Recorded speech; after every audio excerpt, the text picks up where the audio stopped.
മുബഷീർ, ഇപ്പോൾ സജിത കൊലക്കേസിൽ ചെന്താമര കുറ്റക്കാരനെന്ന് കോടതി വിധിച്ചിരിക്കുന്നു. എന്താണ് വിധിയുടെ വിശദാംശങ്ങൾ?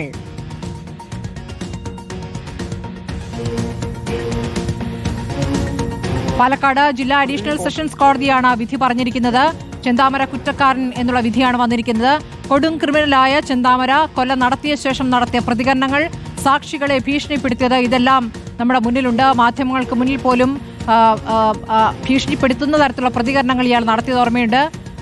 ചുറ്റുമുള്ള വീടുകൾ മുഴുവൻ കഴിയുന്ന സ്ത്രീകൾ ഭയപ്പാടോടുകൂടിയാണ് ചെന്താമരയെ കണ്ടിരുന്നത്. മുബഷീർ, ഇപ്പോൾ ചെന്താമര കുറ്റക്കാരൻ എന്ന വിധി കോടതിയിൽ നിന്ന് വരികയാണ്. എന്താണ് വിശദാംശങ്ങൾ?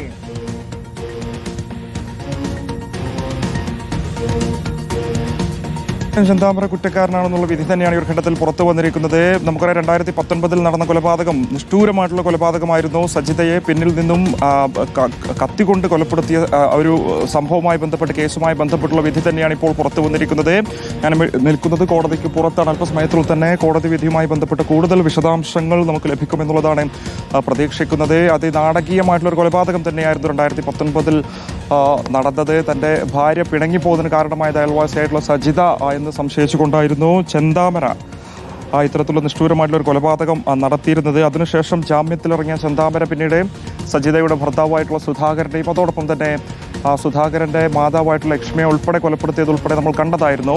കേസുമായി ബന്ധപ്പെട്ട നീണ്ട തെളിവ് ശേഖരണത്തിനൊടുവിലാണ് ഇന്നിപ്പോൾ പാലക്കാട് ജില്ലാ കോടതി വിധി പറഞ്ഞിരിക്കുന്നത്. ചെന്താമര കുറ്റക്കാരനാണെന്ന് തന്നെയാണ് കോടതി കണ്ടെത്തിയിരിക്കുന്നത്. എന്ത് ശിക്ഷയായിരിക്കും കോടതി വിധിക്കുക എന്നുള്ളതാണ് ഇനി കാണേണ്ടത്. അല്പസമയത്തിനുള്ളിൽ തന്നെ അതുമായി ബന്ധപ്പെട്ട കൂടുതൽ വിവരങ്ങൾ ലഭിക്കുമെന്നുള്ളതാണ് നമുക്ക് മനസ്സിലാക്കാൻ സാധിക്കുന്നത്. വിചാരണ വേളയിൽ ഉൾപ്പെടെ ഒരു തരത്തിലുള്ള ഭാവഭേദങ്ങളുമില്ലാതെ കോടതി വിധി ചെന്താമര കേട്ടു എന്നുള്ളതാണ് നമുക്ക് മനസ്സിലാക്കാൻ സാധിക്കുന്നത്. ഏറ്റവും ഒടുവിൽ കുറ്റക്കാരനാണെന്ന് കോടതി തന്നെ കണ്ടെത്തിയിരിക്കുകയാണ്. ചെന്താമര കുറ്റക്കാരനാണെന്ന് കോടതി കണ്ടെത്തിയിരിക്കുന്നു. സ്മൃതി, നേരത്തെ പല ഘട്ടങ്ങളിലായിട്ട് കോടതിയിലേക്ക് ഉൾപ്പെടെ ചെന്താമരയെ കൊണ്ടുവന്ന സമയത്ത് അദ്ദേഹം മാധ്യമങ്ങളോടൊക്കെ തന്നെ വളരെ രോഷപ്രകടനം നടത്തിയത് നമ്മൾ കണ്ടതായിരുന്നു. തന്നെ ചില ആളുകൾ അപായപ്പെടുത്താൻ, വഞ്ചിക്കാനാണ് ശ്രമിച്ചത്, അവരോടൊക്കെ തന്നെ പകരം ചോദിക്കുമെന്നുള്ളതായിരുന്നു ചെന്താമര പറഞ്ഞിരുന്നത്.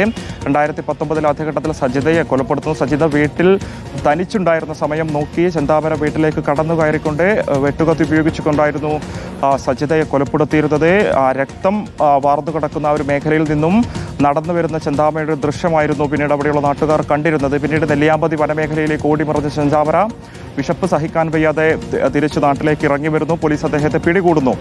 എന്തായാലും ആ ഒരു കേസുമായി ബന്ധപ്പെട്ട പോലീസിന്റെ അന്വേഷണം നടക്കുന്ന വേളയിലായിരുന്നു അദ്ദേഹം ജാമ്യത്തിലിറങ്ങിയ സമയത്ത് വീണ്ടും 2 നിഷ്ഠൂര കൊലപാതകങ്ങൾ ആ ഒരു മേഖലയിൽ നടത്തിയിരുന്നത്. എന്തായാലും ആദ്യത്തെ കൊലപാതകത്തിൽ കോടതി കൃത്യമായിട്ടുള്ളൊരു വിധി പ്രസ്താവിച്ചിരിക്കുന്നു. ചെന്താമര കുറ്റക്കാരനാണ് തന്നെ കോടതി ഇപ്പോൾ കണ്ടെത്തിയിരിക്കുന്നു. എന്താണ് ഇക്ബാൽ അറക്കൽ കൂടി നമ്മളോടൊപ്പം ചേരുന്നുണ്ട്. എന്താണ് കോടതി വിധി, കോടതി ചൂണ്ടിക്കാണിക്കുന്നത്? മുബഷീർ, അതായത് ഇപ്പോൾ ഏതായാലും ചെന്താമര കുറ്റക്കാരനാണ് എന്ന് കോടതി കണ്ടെത്തിയിരിക്കുന്നു. ചെന്താമരയ്ക്കെതിരെ വന്നിട്ടുള്ള എല്ലാ കുറ്റങ്ങളും അത് തെളിഞ്ഞിരിക്കുന്നു. ശിക്ഷാവിധി 16-ന് ചെന്താമര സജിതയെ കൊലപ്പെടുത്തിയ കേസിൽ ഏതായാലും ശിക്ഷാവിധി പാലക്കാട് അഡീഷണൽ ജില്ലാ സെഷൻസ് കോടതി പ്രഖ്യാപിക്കുക ഈ മാസം 16-നാണ്. അതായത് 2 ദിവസം കൂടി കാത്തിരിക്കേണ്ടി വരും.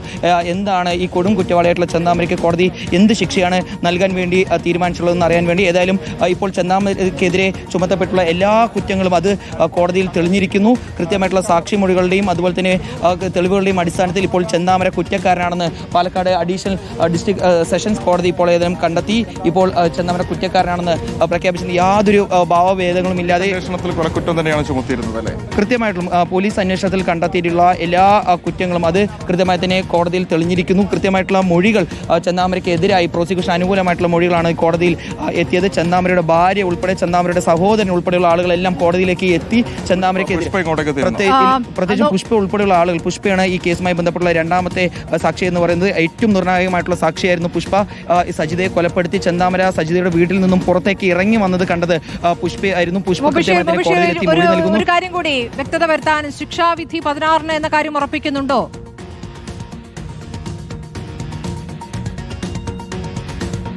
ശിക്ഷാവിധി 16-ലേക്കാണ് മാറ്റിയിരിക്കുന്നത്.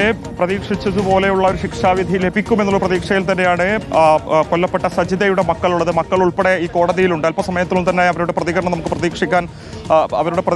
നമ്മൾ പ്രതീക്ഷിക്കുന്നുണ്ട്. സ്മൃതി, ശിക്ഷാവിധി മറ്റൊരു ദിവസത്തേക്ക് മാറ്റിയിട്ടുണ്ട്. പക്ഷേ പോലീസിന്റെ അന്വേഷണത്തിൽ കണ്ടെത്തിയതുപോലെ തന്നെ ചെന്താമര കുറ്റക്കാരനാണെന്ന് കോടതി കണ്ടെത്തിയിരിക്കുന്നു.